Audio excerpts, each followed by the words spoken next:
জোড়া জাতীয় কমিশনের পাশাপাশি আজ মালদহে যাচ্ছেন রাজ্যপাল সিভি আনন্দ বোসও। সকাল সকাল রওনা দিয়ে দিয়েছেন মালদহের উদ্দেশ্যে। শিয়ালদহ স্টেশন থেকে ট্রেনে চেপে মালদা যাচ্ছেন, আর কিছুক্ষণের মধ্যে মালদহে পৌঁছেও যাবেন রাজ্যপাল সিভি আনন্দ বোস। সেখানে গিয়ে শরণার্থীদের সঙ্গে, অর্থাৎ যারা মুর্শিদাবাদ থেকে মালদহে গিয়ে আশ্রয় নিয়েছেন বৈষ্ণবঘাটা এবং বিভিন্ন জায়গায়, তাদের সঙ্গে কথা বলবেন রাজ্যপাল।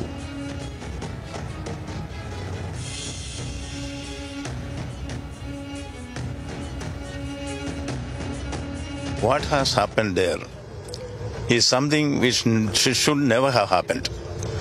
But the scepter of violence is showing its ugly head on and off in Bengal in various places.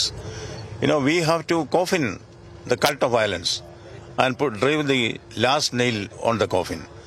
That is a task which is necessary to maintain peace and tranquility in Bengal. You know, the dance of death, if I may say so, that is going on wantonly on the streets of Bengal in many places. This kind of cult of violence can never be tolerated at all. We should have a concerted effort at this. All stakeholders have to come together.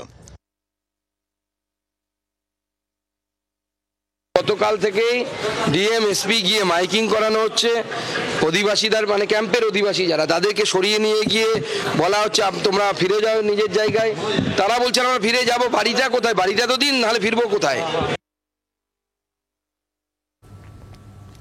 রাজ্যপাল CV আনন্দ বোস একদিকে মালদহে যাচ্ছেন, আর অন্যদিকে জোড়া জাতীয় commission তারাও মালদা মুর্শিদাবাদের উদ্দেশ্যে।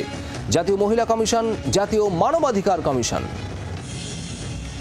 রাজ্যমন্ত্রী শশী পাজার প্রতিক্রিয়া শোনাবো আপনাদের।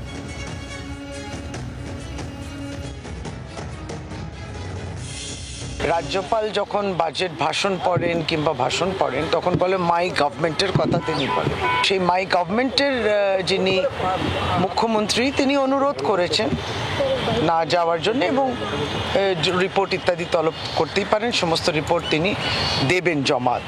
আমরা দেখছি যে একই নিয়মে যেখানে বিজেপি শাসিত রাজ্যপালরা রয়েছেন, সেখানে কিন্তু আমরা হতে দেখিনি, এবং সদ্য প্রত্যেকেরই মাথায় জলজল করে মণিপুরের কথাটাই উঠে আসে যে ওখানে মুখ্যমন্ত্রীকেও সরানো হয় না, ওখানে রাজ্যপালেও কিছু বলবেন না।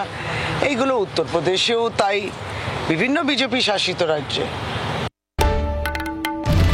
বাংলার আওয়াজ, বাঙালির আবেগ, জি 24 ঘন্টা।